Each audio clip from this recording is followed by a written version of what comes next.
This is the view of our FRN studio here live at AUSA Expo in Washington, D.C. Hi, I'm Darren Birch, and I'm so excited to have Bubba Eisenahuer, a Ranger extraordinaire, on our show talking about your commitment to something greater than yourselves. First of all, thank you for joining us, Bubba. Absolutely. Thanks for having me. It's a pleasure to be here and to be able to chat with you. Yeah, I wish you were here because it's really exciting seeing all these tanks and planes, and this is huge convention. But I get the biggest kick out of seeing the young soldiers. There's some West Point cadets I saw, and that excitement as their life towards something, like I said, bigger than themselves. But it kind of makes me think about the days when I raised my hand. I kind of want to know from you, why did you raise your hand? Why did you commit to something greater than yourself? So I grew up with a military family on both sides. My father served in the Navy as a corpsman.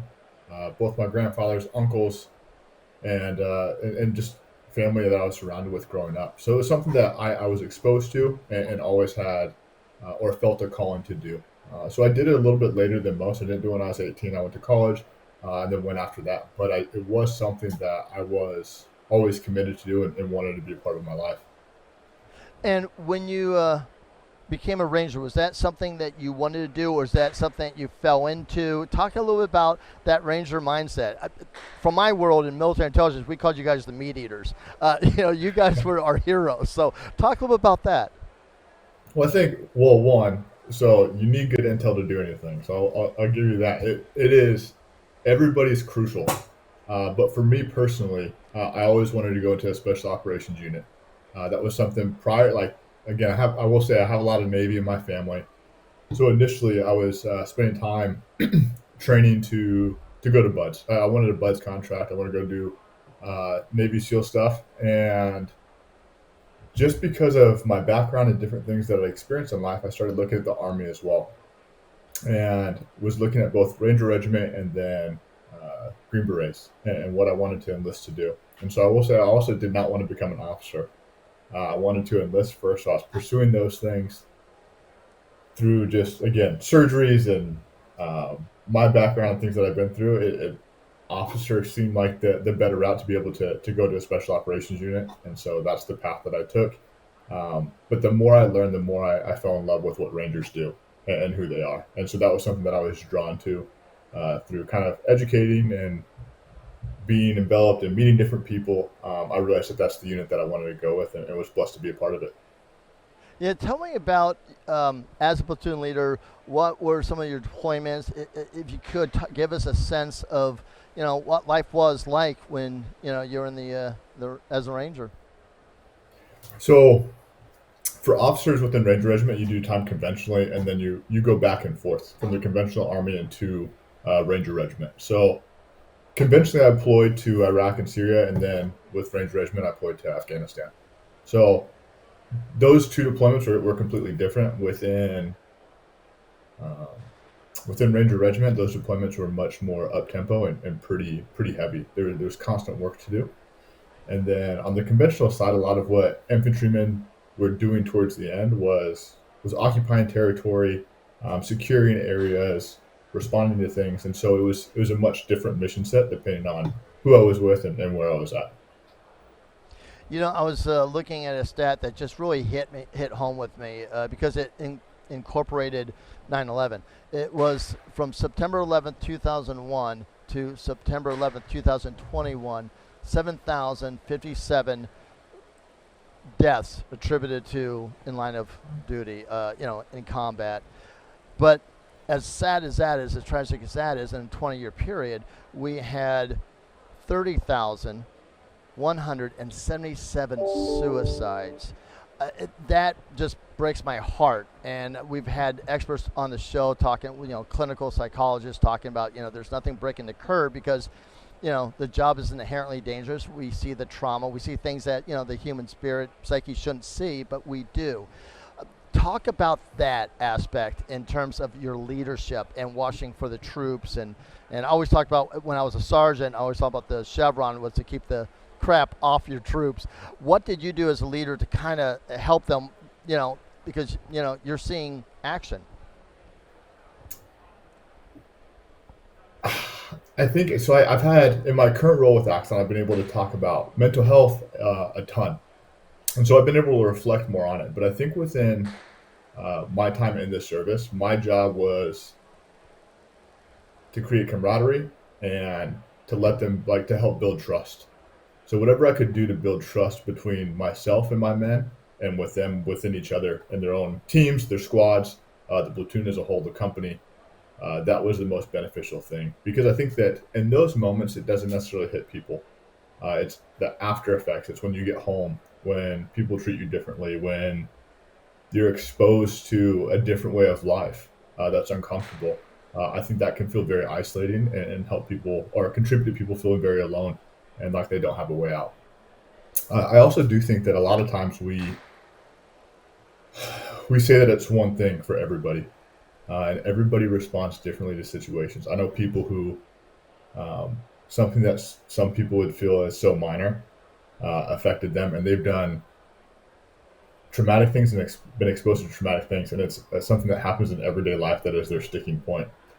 Where I know other people who've done things operationally hundreds of times, and then just one of those times stuck with them. So I think that really uh, the mental health side of it, you can't do anything when that actually happens. So it's important to be preventative. So healthy habits, right? Open lines of communication, working out regularly, trying your best to eat. Overseas, that's really hard to eat well, but doing your best to get nutrition and develop and sustain healthy habits. So I really try to encourage those things amongst like the men themselves and myself and them. I love how you talk about, after Army, or after military service, after ETS. And I equate it to it's not a light switch. You can't turn it off and you still have that, that desire to serve. And so talk about your transition into the civilian world.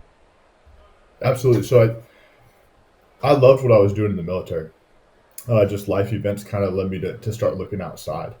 And I think once you feel a certain calling to serve, that doesn't stop. And so you try to find ways to remain effective. So I just was lucky enough to stumble kind of upon the job and the role that I'm in now.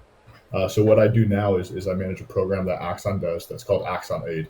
We do three main things. So we have a fallen officer fund that supports um, the families of people who pass away while serving in law enforcement. We do a bunch of online mental health resources.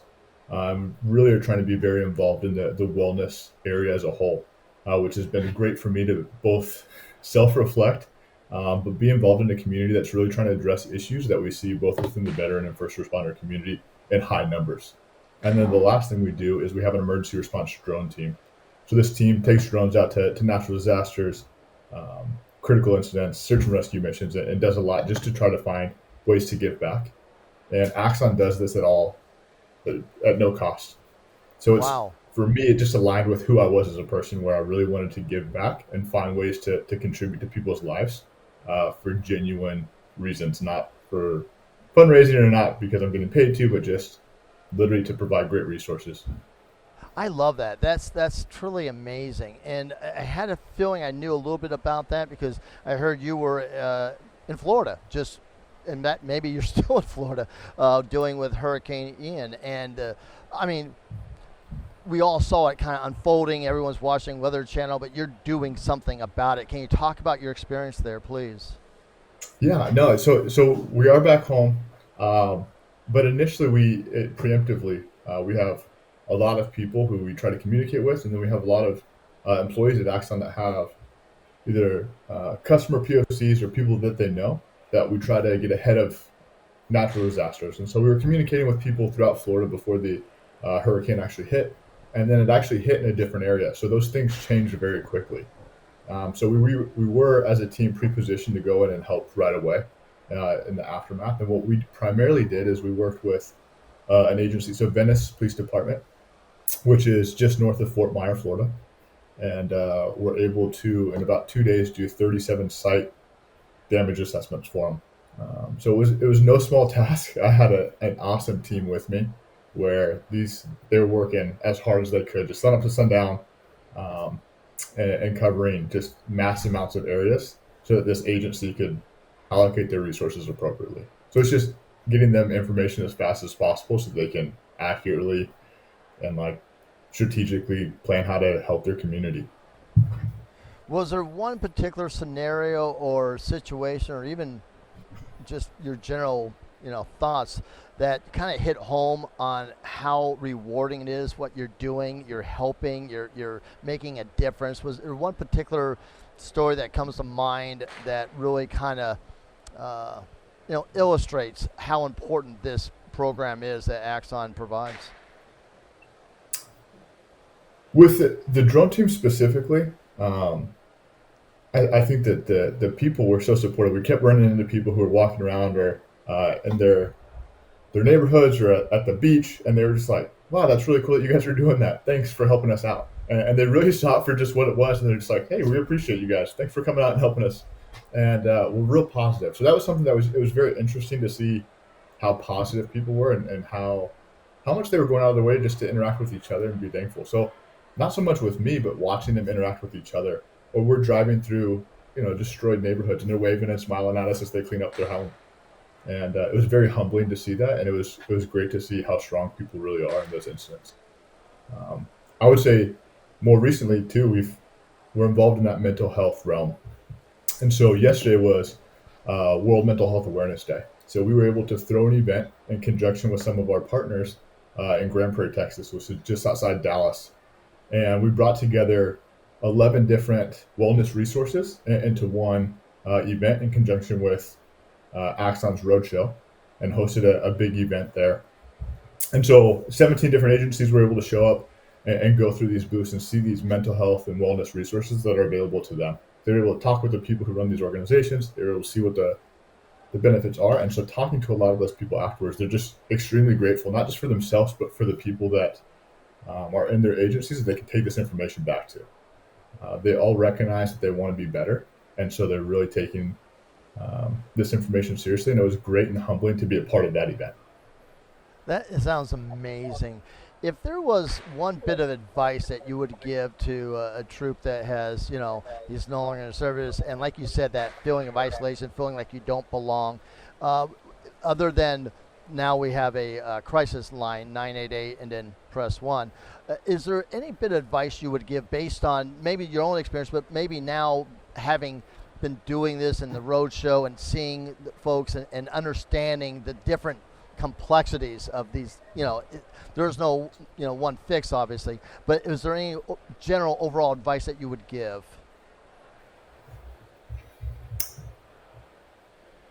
So one of my leaders did something that I thought was exceptional. And so I would pass this on to anybody.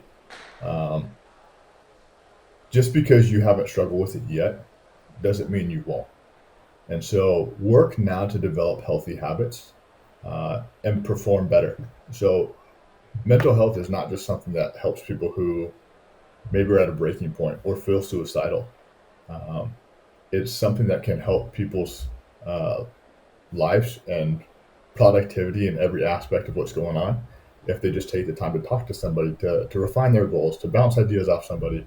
So therapy is a great one. Healthy habits is another one, but don't think you're immune to it, because I think a lot of the people a lot of feedback that I get from both my time in the service and then now with this first responder community is people think like, hey, that person had no signs. Like they were doing great, and you hear this like it came out of nowhere. And I hear that more often than like, okay, they had some signs. And it really is, it shocks people. And I think the thing is because in communities where I would say trauma is an often byproduct of the job, you have a lot of people who learn to push things down, and you constantly push them down or move forward, or you're moving forward to the next task. And if there's too big of a gap in between that next task, it can all hit you at once, or one thing can trigger you. And so it's one bad day. So if you can develop those healthy habits ahead of time, it helps you get through those bad days or a bad moment when it happens. And so I think that I would always encourage people, my advice would always be to develop healthy habits now. And don't think you're immune from things. Be humble enough to realize that like you're human. With that said, on the other side, I will give one more piece of advice. Call your people. Sometimes a phone call makes a difference. People feel removed when they leave the community that they love or that they were a part of. And so sharing a funny story, a funny memory, even a meme, keep contact with those people. Let them know you love them, and I think that goes a long way. I love that. It reminds me of a interview I did with Matt Griffin, who you may know, A Journey to Midnight, and it was really a call out of the blue that saved his life. If it had that person hadn't called and said, "Hey, brother, I love you," and this is not a type of person that would be all gushy like that, but he said, "Hey, I'm just thinking of you," and I, so you're right. It's those relationships that make and having those tight bonds. I cannot thank you enough for not just your service now, but your service, as a ranger. You're what we call the meteors. You're our heroes. You're the service members' heroes. So thank you for everything you've done and are doing. That wraps up that interview with Bubba Eisenahuer, a great ranger, great guy, and a great story. I encourage you to listen to other stories, other interviews live at AUSA Expo on FRN. And one of my particular favorites, I want to check out the Badge Boys. So until then, take care, stay safe.